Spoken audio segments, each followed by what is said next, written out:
오늘도 반갑습니다. 성경 일독 파노라마 창세기 12장부터 50장 두 번째 시간을 갖습니다. 지금 여기는 인천인데요. 비가 추적추적 오고 있습니다. 금요일 오후에 여러분 이번 한 주간 창세기 50장까지 읽어오는 과정 속에 내용이 많이 있어서 또 중요한 부분 다루고 이번 주일은 출애굽기로 들어가도록 하겠습니다. 지난 시간에도 말씀드렸듯이 창세기 전반부는 창조, 타락, 홍수, 바벨탑 사건이 네 가지 사건이 있었고, 후반부는 네 인물 중심으로 기록되어 있다. 이렇게 딱 창세기는 구분하면 딱 좋아요. 네 사건, 네 인물. 그 중에서 믿음의 조상으로 아브라함을 택하여 믿음의 조상으로 세운 이야기를 지난 시간에 했지요. 오늘도 그 네 인물 중에 아브라함, 이삭, 야곱, 요셉 해서 이 창세기 뿐만 아니라 성경 전체의 맥락, 전에도 말씀드렸듯이 네 가지 테마의 맥락이 있다 그랬죠. 창조, 타락, 구원, 종말.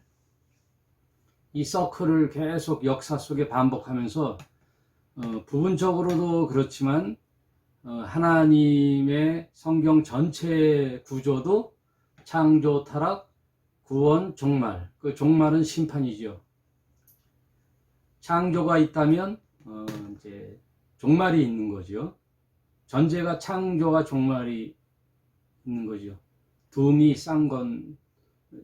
쌍건법이죠. 그리고 타락이 있으면 구원이 있는 거죠.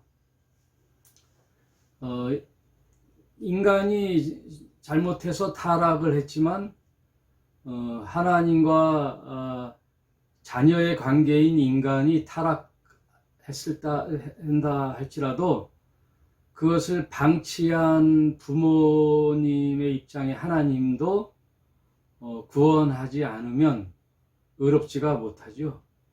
인간이 타락은 했지만, 잘못은 했지만 하나님께서는 창조하신 아버지의 심정으로 타락한 인간을 찾아오시죠. 구원하시는 하나님. 그리고 구원이라는 것은 하나님의 의로우심이에요. 하나님의 의로우심.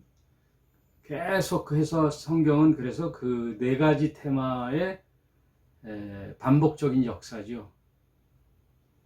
창조, 타락, 구원, 종말.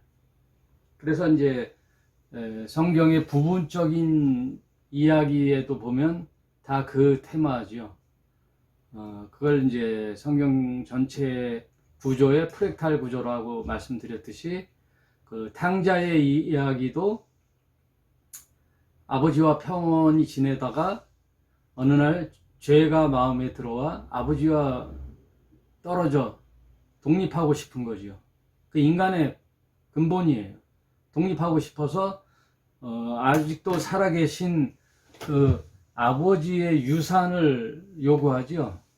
유산이라는 것은 아버지가 돌아가셨을 때 하는 건데 그 유산을 요구해서 그 돌아올 분깃을 다 챙겨가지고 먼 타국으로 갔다. 아버지와 결별하는 거죠. 먼 타국으로. 말하자면 신락원 하는 거죠. 아담이 에덴 동산에서 추방되었듯이 먼 타국으로 갔어요. 그럼 신락원, 에덴에서 추방된 인간은 뭐예요? 여자는 해산의 고통과 남자는 평생 땅을 파는 수고하고 땀을 흘려야만이 그 분깃과 열매를 먹고 사는 그런 수고, 형별적 수고, 노동의 수고를 통하여 살게 되었잖아요. 마찬가지로 먼 타국에 간 탕자는, 둘째 아들은 그 재산을 호랑방탕하여 장기와 또 그런 술 친구 또 그런 동료들과 다 탕진하여 비로소 그 땅에 기근이와 죽게 되었잖아요. 돼지가 치는 그 먹는 지엄 열매도 마음대로 먹지 못하는, 돼지보다 못한 비참한 인생. 그것은 하나님 곁을 떠난, 아버지를 떠난 인간을 그 작은 이야기 속에, 그 둘째 아들 탕자의 이야기 속에 성경 전체의 사상을 그대로 녹여내는 거예요. 성경은 다 그런 구조로 되어 있어요. 그래서 창세기 후반부에 네 인물, 아브라함, 이삭, 야곱, 요셉을 통하여 그런 질곡의 인생 속에서 하나님을 만나는 거죠. 그래서 야곱도 뭐라 그래요? 다 이제 늙어 죽게 되었을 때 아버지 하나님께 내 인생은 참 험악한 인생을 살았습니다 라고 이제 창세기에 고백하는 걸 보면 알 수 있죠. 그래서 이제 그 성경은 아브라함의 자손 속에서 그 먼저 태어난 아들이 이삭 전에 이스마엘이잖아요. 사라의 몸종에서 얻은 아브라함의 씨 이스마엘과 또 본처인 사라의 몸에서 난 이삭, 이 이제 육체의 계보에서 쭉 이어지죠. 그래서 이스마엘의 후손들은 지금 중동 지역 이슬람권의 조상이 이스마엘이죠. 그리고 이삭은 이제 유대 계통이 유대 나라의 이제 계보를 잇는 거죠. 그래서 내 씨는 사라의 몸에서 나와야 된다라는 말씀처럼 이삭, 야곱, 요셉, 그 이삭도 야곱과 에서를 낳았잖아요. 야곱과 에서. 근데 고대 근동지방의 그 유대 민족의 사상은 장자의 계보를 잇잖아요. 장자에게 축복을 주는데 에서가 장자임에도 불구하고 야곱을 통하여 이스라엘에는 12지파, 12아들의 국부가 되는 거예요. 야곱이. 그 요셉을 이어서 야곱의 12아들 중에 유다 지파를 통하여 이제 그리스도가 계보를 잇죠. 그 족보가 이제 마태복음에 나와요. 마태복음에. 그런 기록은 이제 유대적 관점이죠. 여러분. 마태복음은 그 수신자가 유대인을 염두에 두고 기록한 거예요. 그래서 마태복음 1장에 족보가 쭉 나오죠. 유대인, 선민 사상의 족보죠. 그게. 유대인의 족보. 그거는 육체의 계보를 말하는 것이고, 다른 관점에서는 육체의 계보가 아니에요. 요한복음에서는 그런 얘기를 전혀 하지 않잖아요. 육체의 계보가 아니잖아요. 오히려 세례 요한은 뭐라 그러죠? 그 육체의 계보, 선민 사상에 쩔어 있는 유대인들에게 하나님은 능히 저 돌로도 아브라함의 자손으로 만들 수가 있다 이렇게 선언하셨잖아요. 네? 저 돌로도 아브라함의 후손을 만들 수 있다.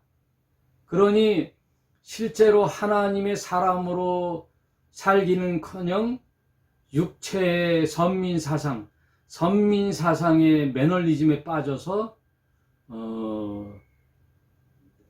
그 하나님의 본질적인 뜻을 알아보지 못하는 그 유대 백성을 향하여 일침을 가하죠. 세례 요한이. 그래서 이제 바울도 뭐라 그래요? 표면적 유대인이 참 유대인이 아니요 이면적 유대인이 참 유대인이다. 예?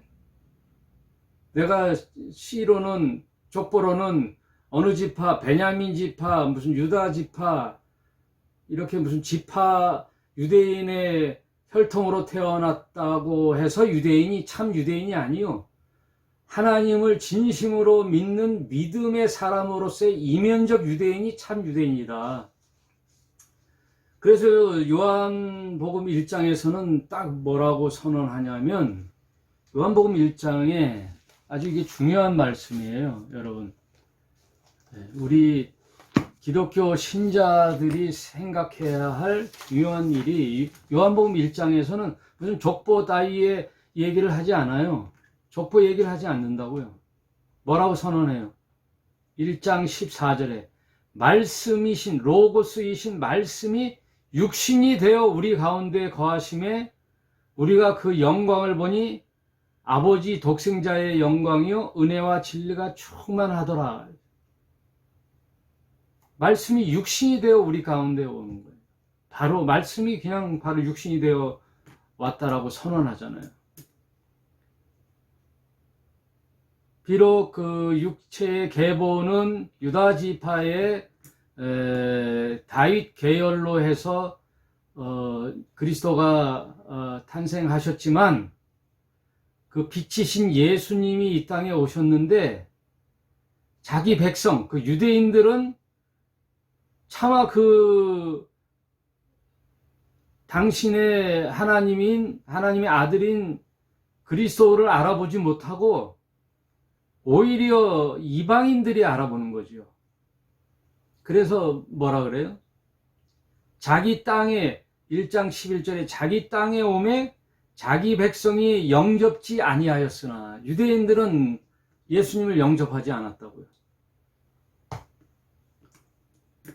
이어서 그러나 영접하는 자, 그것은 이제 유대인이든 헬라인이든 이방인이든 아무 관계가 없어요. 예? 족보가 아니라, 내가 누구 씨로 온 게 아니라, 내 혈통이 유대인이 아니라 영접하는 자죠. 누구를? 예수 그리스도를 영접하는 자, 곧 그 이름을 믿는 자들에게는 하나님의 자녀가 되는 권세를 주셨으니 이는 혈통으로나 육정으로나 사람의 뜻으로 나지 아니하고 오직 하나님께로서 난 자들이니라. 놀라운 선언입니다. 네. 이제 그런 의미에서 육체의 계열이라고 한다면 뭐 이스마엘의 계통도 될 수 있죠. 에서의 계통도 돼 있죠. 육체 이들도 다 아브라함의 후손인데, 마찬가지로 우리 크리스찬들은 이런 본질적인 말씀을 알아야 돼요. 하나님께서 아브라함을 뭐로 인정하셨어요? 의로, 뭐 때문에 의로 인정하셨죠? 믿음으로. 그게 히브리서 11장의 선언이잖아요. 믿음으로 바랄 수 없는 것을 바라며 나아간 아브라함에게 의롭다 함을 여겼다. 아브라함은, 하나님은 믿음으로 의롭다 함을 얻었느니라. 믿음이에요, 믿음. 그 전에 창세기 첫 아담 이후의 제사의 모형을 가르쳐 준 가인과 아벨에서도 보면 믿음이 우선이죠. 믿음이에요. 그 역시 히브리서 11장, 믿음으로 아벨은 가인보다 더 나은 제사를 하나님께 드렸으므로, 믿음으로. 아마도 아담이 자식인 가인과 아벨에게 하나님께 나아가는 그 방법을, 그 짐승의 제사를 가르쳐 줬을 거예요. 그러면서 그 짐승의 제사를 잡는 이유는 통회하는 마음, 회개하는 마음, 자신을 드리는 마음으로 짐승과 하나가 되어 하나님께 통회의 제사를 드릴 때 하나님은 그 제사를 받는 거죠. 꼭 짐승의 제사만이라고 받는 게 아니라 사실은 그 짐승을 통한 우리 마음을 보시는 거죠. 그래서 구약의 그 수천 년의 역사에 짐승의 제사를 하나님은 뭐라 그래요? 이제 받지 않았으면 좋겠다. 예? 예? 하나님은 그 짐승의 제사가 역겹다. 마음 제밥에만 있고 정말 의와 인과 신이 사라진 그 제사, 하나님께서 뭐라 그러시죠? 구약 전체의 사상에도 그 복음의 본질이 들어있는 거예요. 뭐라 그래요? 예. 하나님은 제사를 원치 아니하고 인애를 원하시느니라. 하나님은 제사를 원치 아니하고 인애를 원하신다는 거예요. 이게 놀라운 얘기예요, 여러분. 제가 성경에 아주 놀라운 말씀이 곳곳에 숨어 있어요. 상한 갈대도 꺾지 아니하시고 꺼져가는 심지도 끄지 아니하시는 루저들의 하나님, 가장 인생 밑바닥에 사람을 찾아오시는 하나님. 그래서 하나님이 어디 계시냐? 하나님 어디 계셔요? 예, 그 밑바닥 민초들에게 있는 거죠, 하나님. 왕궁에 있지 않지요. 그래서 세례 요한의 제자들이 세례 요한이 옥에 갇혔을 때 자기 스승인 요한이 뭐라 그래요? 가서 그가 참 그리스도 메시아인지 다시 확인해라. 예? 그 나사렛 예수를 찾아가서 그가 그리스도인지 아닌지 다시 한번 확인해라. 왜냐하면 옥에 갇힌 세례 요한을 돌아보지 않고 꺼내주지 않고 한 그 예수에 대한 약간 그 섭섭한 마음이 들었는지 판단력이 흐렸는지 세례 요한이 말년에 감옥에서 제자들을 보내어 그 나사렛 예수를 다시 한번 가보라 하고 얘기하거든요. 그랬더니 그렇게 묻는 제자들, 요한의 제자들, 우리가 다른 일을 기다리오이까 당신이 그리스도입니까? 하고 물어보잖아요. 그랬을 때 예수님이 뭐라 그래요? 세례 요한의 제자들에게 너희는 광야에 왜 갔더냐? 예? 광야에 왜 갔냐? 고운 옷 입은 사람이냐? 아니잖아요. 약대 털옷을 입고 석청을 먹고 그랬잖아요. 광야에서. 세례 요한의 의식주가 뭐였어요? 광야에서, 집도 없이 광야에서 약대 털옷, 낙타 털옷을 입고, 그건 단벌신서잖아요. 약대 털옷 한 벌을 입고 메뚜기와 썩청을 먹었더라. 그런데 거기 왜 갔냐? 뭐 가난한 삶을 뭐 히피족이 돼서 그런 수도 생활을 하러 갔나요? 세례 요한과 제자들이 왜 광야에 갔죠? 네, 그리스도를 기다리며 광야에서 외치는 자의 소리로서 갔잖아요. 그랬을 때 예수님이 고운 옷 입은 사람이냐? 그런 사람은 왕궁에 있고 또 흔들리는 바람에 흔들리는 갈대를 보러 너희들이 광야에 갔더냐? 그게 아니지 않냐?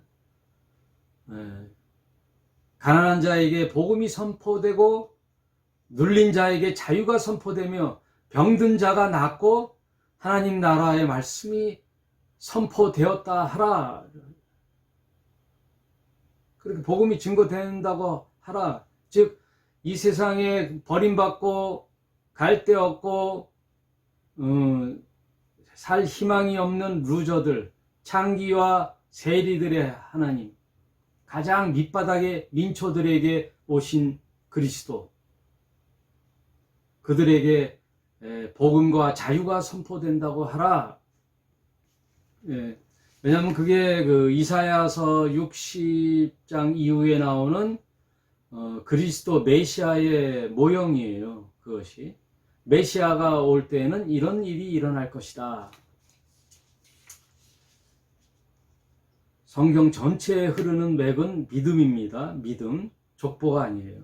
여러분, 그래서 우리가 신앙생활을 할 때에도 말씀이 우리에게 참 믿음의 근간이 돼야지, 뭐 건물, 또 종교의식, 또 예배, 또 조직, 교회라는 공동체의 조직, 그리고 전통적으로 내려오는 교회의 교리, 이런 것들이 중요한 게 아니에요, 여러분. 예. 다시 우리는 유대인처럼 회개하고 있어요. 역사의 그 수레바퀴에 갇혀 있어요. 오늘날 개신교의 모습이 꼭 2000년 전 유대 땅에 있었던 선민 사상에 쩔어 있는 유대교의 신앙과 어쩌면 닮은 꼴인지, 어쩌면 그렇게 역사의 수레바퀴는 돌고 도는지 똑같은 모습을 하고 있죠. 예. 기독교 교리에 갇혀 있고 종교 의식에 갇혀 있는 개신교, 예. 교회 안에서만 자기들만의 리그잖아요. 근데 예수님 뭐라 그랬어요? 너희는 세상에 가서 빛과 소금으로 살라 그랬잖아요. 교회 건물 안에 교인이 아니라고. 세상 밖에 빛과 소금이죠. 뭐 창세기의 이야기들이 쭉 아는 게 중요한 게 아니라, 이런 한 가지의 사건을 통하여 오늘날 우리 개신교 신자들, 하나님을 믿는 예수 그리스도를 주님으로 믿는 교회의 공동체의 지체들이 어떤 사관으로, 또 어떤 믿음으로 신앙생활을 해야 할지를 성경 통독을 하면서 우리가 배워야 됩니다. 율법을 지킴으로써 의인이 아니라 하나님의 말씀을 실천하는 하나님의 자녀로서의, 제자로서의 신실함, 이것이 굉장히 중요합니다. 그러므로 종교가 아니라 사랑의 실현이죠. 종교 의식을 행함이 중요한 게 아니라 사랑의 실천이죠.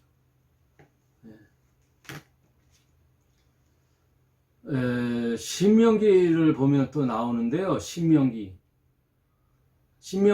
이제 모세가 그러잖아요. 이스라엘 백성에게, 하나님은 너희가 광야의 40년, 이 광야의 40년을 돌게 했잖아요. 여러분, 미디안 광야에서 이 가나안 땅 가기는 거리로는 한 일주일이면, 넉넉 잡고 한 달이면 된대요. 그런데 왜 이스라엘 백성들이 광야에서 이렇게 뺑뺑뺑뺑뺑뺑뺑 돌아서 몇 년을 보내느냐? 40년을 돌아요.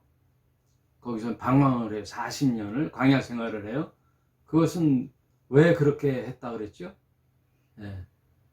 40년 광야 생활을 통하여 너희들이 참 하나님의 말씀을 순종하는지 아니하는지를 보려 하려 하심이니라. 순종하는지 아닌지를 하나님은 확인하고 싶은 거였어요. 네? 여러분, 신이신 하나님이 왜 우리 마음을 모를까? 아시나요? 여러분, 하나님은 우리의 마음을 속 깊이 아시죠? 그런데 여러분의 마음이 어떻습니까? 저와 여러분의 마음이 하루에도 수백 번, 수천 번이 바뀌잖아요. 뭐 통계로 누가 그러는데 뭐 몇만 번이 생각이 바뀐대요. 이랬다 저랬다. 그리고 순간의 판단에 결정하는 것이 그 수만 번이라는, 누가 그거 셌는지는 모르겠어요. 뭐 셀 수도 없는데 어떻게 누가 그걸 셌는지 또 그 통계를 냈다 그래요? 그 이야기인즉슨 생각이 그렇게 바뀐다는 거예요. 그래서 한자 성어에 조변 석계, 아침 생각했다 저녁에 바뀌잖아요. 조삼모사, 원숭이에게 오전에 3개 줬다가 오후에 3개 먹이를 줬더니 원숭이가 바꾸잖아 그러잖아요. 오전에 4개 주고 오후에 3개 줬더니 좋아하더라. 근데 똑같잖아요. 조변 섞게 아침 저녁으로 생각이 바뀌고 순간순간 사람이 바뀌고 내가 이렇게 살아보리라 하면 또 금방 바뀌고 환경에 예? 금방 생각했다 금방 생각이 바뀌고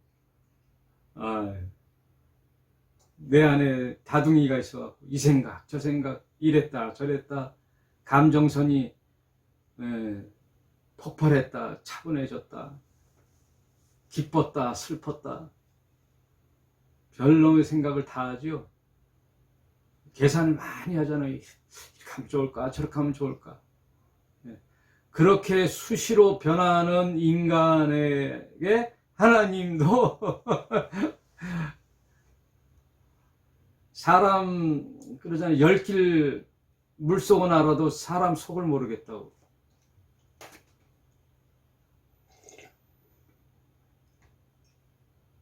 그래서 하나님도 인간 창조를 후회하고 한탄하셨다 그랬잖아요. 이놈의 인간들. 제가 그래요. 제가 오전에 실컷 묵상해놓고 또 오후에 그 마음이 흔들리고 또 이랬다 저랬다. 아유 참. 저를 포함해서 모든 인간들이 이렇게 연약한 존재죠. 그러나 그럼 내 믿음을 어떻게 증명할 수 있어요? 생각과 말이요? 말은 잘할 수 있어요. 글씨 잘 쓸 수 있어요. 우리 문자로 톡방에 아름다운 시, 글 쓸 수 있잖아요. 성경 구절을 다 인용해가지고. 그러면 그 글이 그 사람인가요? 그 글이 그 사람인가요? 아니잖아요. 여러분, 목사가 설교를 잘해도 그 설교대로 목사가 그 설교 자체인가요? 아니잖아요. 여러분, 세습한 목사도 설교는 그럴듯하게 하잖아요. 예? 뒷구녕에서 자금 횡령하고, 돈 착복하고, 교회 돈 착복하고, 유용하고, 사기치고 했던 목사들, 교회 교인들을 유린한 목사들, 저 이단 사이비 교회 교주들은 그 여신도를 농락하고 그 청년들을 농락하고. 근데 강단에서는 아주 그럴듯하게 설교하잖아요. 은혜스럽게. 할렐루야 하면서 막 은혜스럽게 설교하잖아요. 그러면 그 사람이 그 사람인가요? 아니잖아요. 네? 목사들이 강단에서 설교는 잘하고 집에 가면 아내와 이불 속은 또 다르다며. 그래서 제일 괴로운 사람이 사모라며요. 사모들. 그 목사, 강단에서 보는 목사와 집에서의 목사, 그 이중성. 저 역시 다를 바 없고요. 나는 내로남불인가요? 나도 비슷한 부분들이 있죠.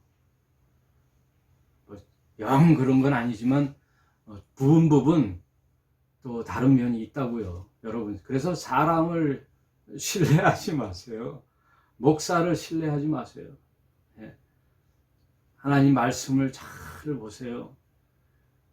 그래서 하나님은 제가 무슨 말을 하려고 하냐면 삶을 통해 내 믿음이 증명되는 거예요. 하나님의 말씀을 순종을 하는 걸 보고 비로소 믿음을 인정하는 거잖아요. 그래서 믿음과 삶은 하나예요. 손과 똑같아요. 손바닥과 손등이 하나인 것처럼 믿음과 삶은 동의어예요. 참 믿음과 삶, 참 삶. 구원과 심판도 동의어죠. 믿음과 사랑 동의어예요. 별개로 볼 수가 없어요. 그래서 그 열매로 그 나무를 알지니라고 요한복음 15장에 얘기하고 있잖아요.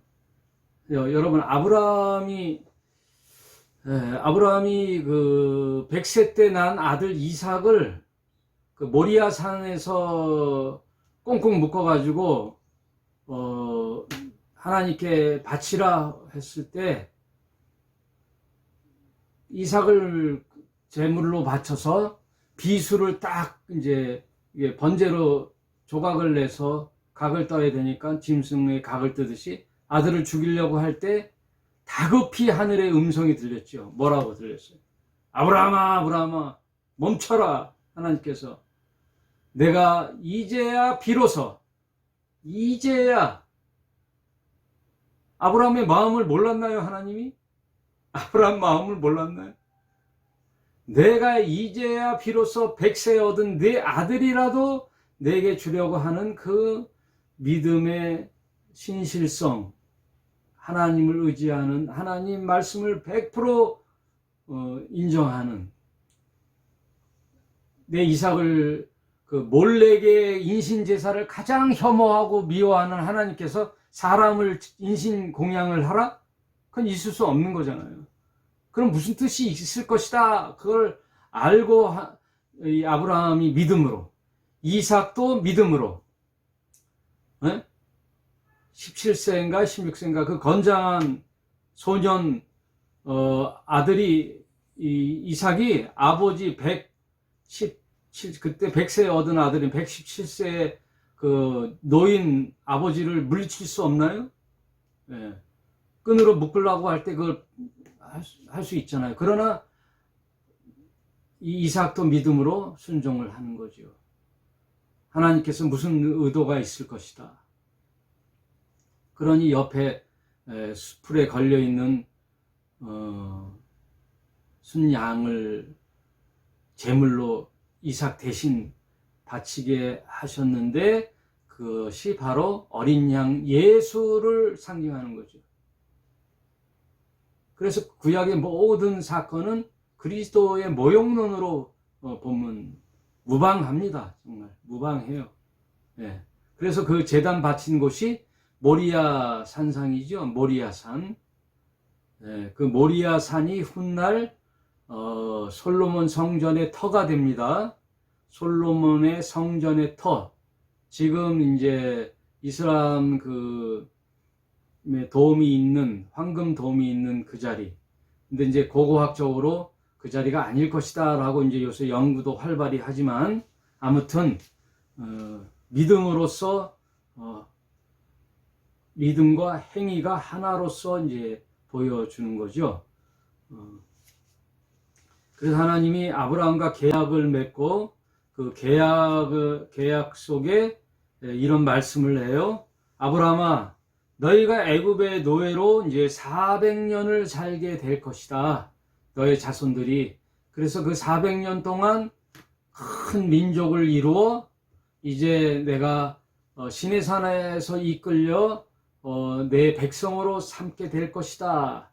이런 하나님의 그 믿음의 프로젝트, 하나님의 구속의 프로젝트를 가동하면서 아브라함을 부르는 사건이 이제 창세기부터 이삭, 또 이삭은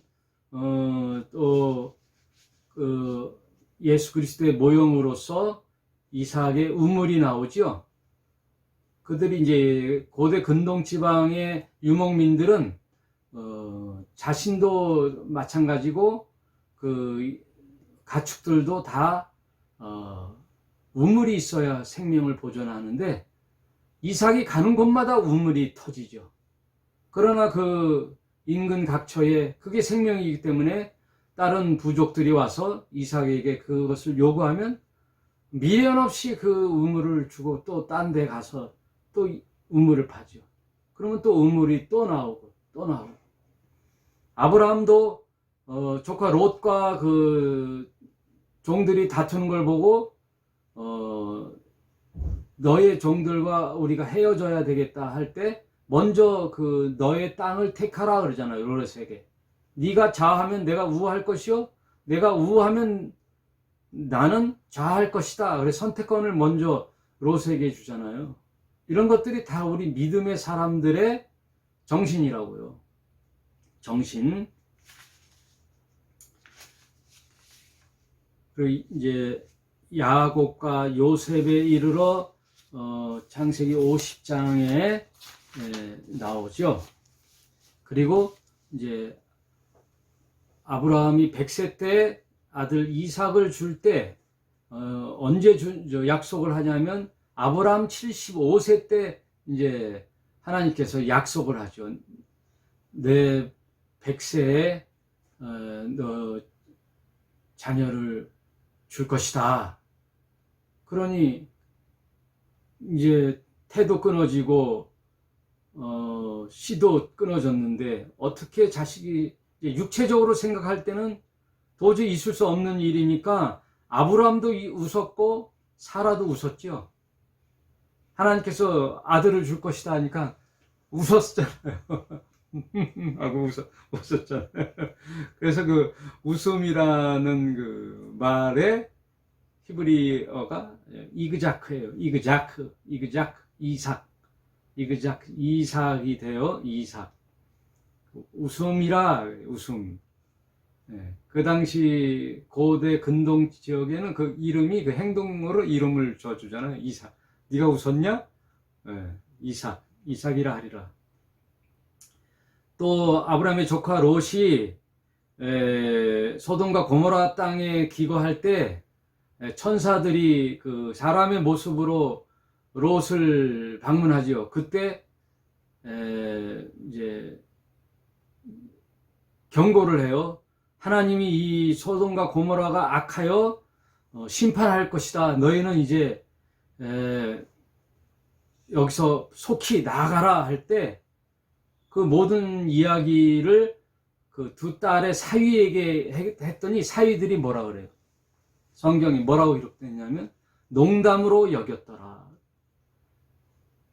농담으로 여겼더라. 하나님의 말씀을 농담으로 여겼다는 거예요. 아니 이렇게 평온한데 여기가 적과 꿀이 흐르는 먹고 살기 좋은 냇가도 있고 들판도 좋고 하는 여기 소돔과 고모라 여기처럼 좋은 땅에 멸망이 있다고요? 하고 웃었잖아요. 농담으로 여겼더라. 제가 신학교에서 부족하지만 강의를 한 10년 하는데 주로 요한계시록을 강의할 때 또 우리 지난해 올해까지 6개월 동안 요한계시록을 공부했잖아요. 그럴 때마다 다 속으로 했는지 모르지만 농담으로 여긴 사람이 많을 거예요. 에이 설마, 농담보다도 설마 설마 주님이 곧 오시랴? 설마 요한계시록에 있는 그런 사건들이 정말 일어날 것인가? 이 땅에 사탄이 내려와 7년의 대환란 속에 666이라는 표를 주고 정갈과 같은 그런 무시무시한 바이러스와 같은 그런 해충이 와서 물고 지구의 3분의 1이 죽고 지진과 유성이 떨어져 정말 또 나중에는 지구의 인구의 3분의 1이 죽고 초목과 모든 물질이 3분의 1이 죽고 생명체가 3분의 1이 죽고 나중에는 나팔 불 때에는 모든 생명체가 심판을 받는 하늘에서 32km나 되는 우박이 떨어져 하늘의 유성이 이 땅에 떨어져 핵전쟁과 같은 그런 심판의 때가 과연 있을 것인가? 과연 있을 것인가? 심한 사람들 농담으로 여겼더라. 설마 그럴 리가. 그리고 우리가 사는 이 땅에 이 현재 우리 생애 가운데 과연 올 것인가? 여러분 내가 이제 이 말씀만 하고 오늘 마칠게요. 인류 역사에 예수님이 죽으신 이후부터 종말이에요. 그때도 곧 예수님 오신다. 100년 후에도 예수님 오신다. 500년 후에도 곧 예수님 오신다. 2000년이 흐른 오늘날도 예수님이 오신다. 이게 공통된 주님의 종들의 선언이에요. 곧 주님이 오신다. 재림 예수가 곧 오신다. 그 말은 뭐예요? 종말론적 삶을 살으라는 뜻이에요. 여러분, 우리 생애에 예수님이 뭐 꼭 오신다라기보다도 또 주님이 2021년 언제 오신다, 뭐 10월에 오신다. 요즘 유튜브에 그 모해들하고 그 절기 강의하는 사람들 있죠. 그래서 예수님은 나팔절에 오실 것이다. 이스라엘의 7대 절기 가지고 이렇게 설명하는 사람들 보면은 2020년, 21년 막 연도를 예언하잖아요. 그리고 곧 예수님이 오실 것 같이? 아니죠. 그런 의미가 아니에요. 그런 의미가 아니라 실제 오늘 내 인생의 삶 속에 종말론적 신앙으로 살아라 이거예요. 곧 주님이 오실 그런 사관으로, 종말론적 사관으로 살으라는 의미예요. 여러분, 이걸 성경을 기독교 역사의 전체 역사의 과정을 보면서 거기서 적용하고 지혜를 얻어야지, 뭐 한순간에 그 바울 시대, 바울의 서신서 보세요. 곧 오실 것처럼 얘기하잖아요. 여러분, 베드로 사도 시대 때는 뭐라 그래요? 곧 예수님이 오실 것 같아가지고 재산을 다 팔아가지고 사도들의 발 앞에 갖다 놨잖아요. 그것은 그 초대교회의 신실함도 있지만 곧 오신다는 종말론적 신앙이라고요. 그런 것들이 성경이 그 당시는 없으니까 그것이 이제 감정적인 해석으로 해서 재산을 다 파는 그런 거지만, 그 자신의 재산을 다 팔아 공동의 유익을 위하여 내놓는 의미는 다른 의미가 있어요. 그거는 이제 초대교회 과도기적 의미고, 오늘날의 교회 시대에 있어서는 그런 의미가 아니에요. 물질이 나의 삶의 주관을 해서는 안 된다라는 의미예요. 도네이션 하라는 의미예요. 내 삶에 먹고 쓸만하고 풍족한 것이 있고, 그리고 남은 것이 있으면 이 물질을 나누라는 의미이죠. 물질을 나누라는 의미고, 내 삶이 이 세상에서 자꾸만 누리고 꾸미고 이 세상에 영원히 살 것처럼 아방궁을 짓고 살으라는 뜻이 아니라 종말론적 사관으로, 신앙으로 살아라라는 의미예요.